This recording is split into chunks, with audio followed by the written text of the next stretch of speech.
iPads and other devices are called tablets because they belong on tables.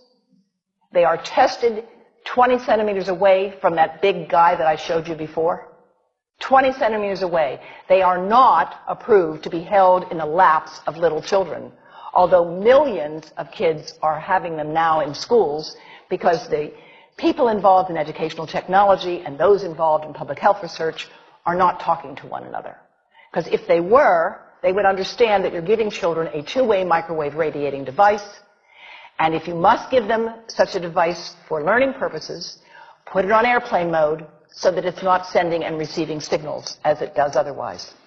Now, this is some new modeling, again, that we've developed with colleagues in Brazil, and we can share with you how we've done it. We first start out with the MRI and create the model with 1 millimeter voxels, and this is quite a bit of work goes into creating this, and here is what it looks like after a period of 6 minutes. And that's really not as bad as it might look, because you see the red area only gets partway through the eye of the adult, right? The one that we're really concerned about is this one with the young child. And this is a 3-year-old brain that we modeled. And you see that by the end of that 6-minute call, the peak radiation, yellow and red, is getting all the way into almost both eyes. And again, this is one call, and it's not going to kill anybody. It may not cause any biological effect whatsoever for 1 call, or 2 calls, or 3 calls. But the question is, what's the cumulative impact of this kind of exposure? How do we evaluate it?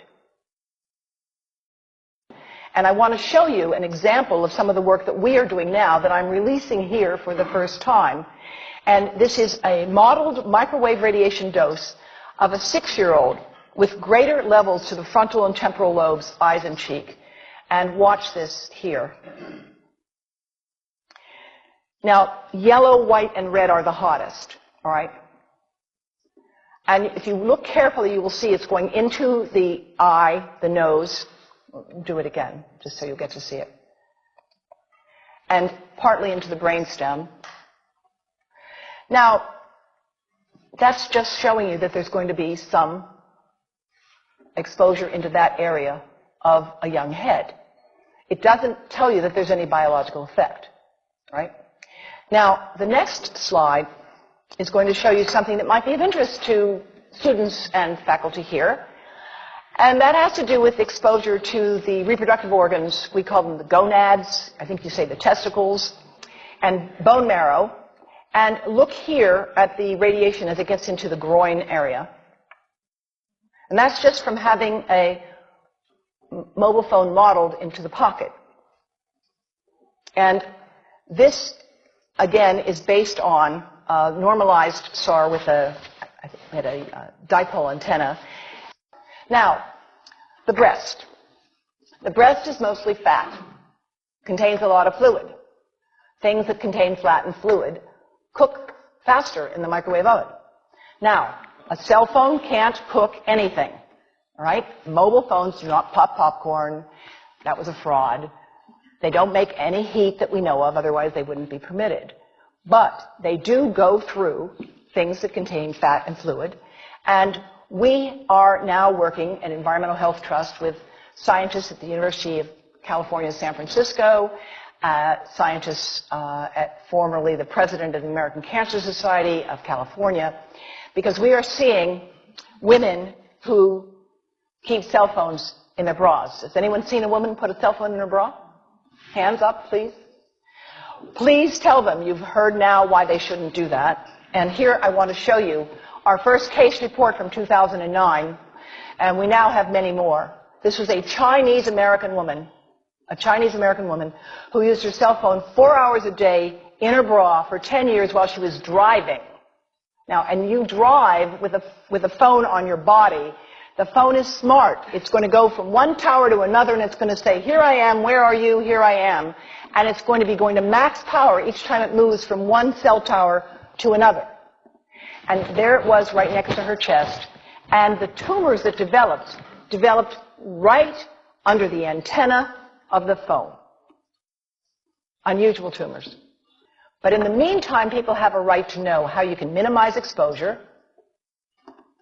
And again, I think this information is available on our website, will be available on yours. Remember, if you have to give a phone to a child, put it on airplane mode. And think about this. That microwave oven, it works because there's a metal box around the microwave signal, and the signal pings all over the place. Next time you get into an elevator or a train for any length of time, put your phone on airplane mode. Otherwise, that signal is going all over the place, magnifying and coming back. Keep the mobile phone away from you when it's on and you are asleep. Now, it takes a village to do a lot of things. These are some of the people whose materials I've used today with their permission, and I can't read this list to you, but I want you to know that I feel really honored to be working with some of the most talented people in the world on this issue. And they have given me permission to share these materials with you.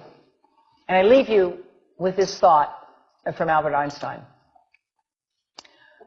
The world is not dangerous because of those who do harm, but because of those who look at it without doing anything. So, thank you.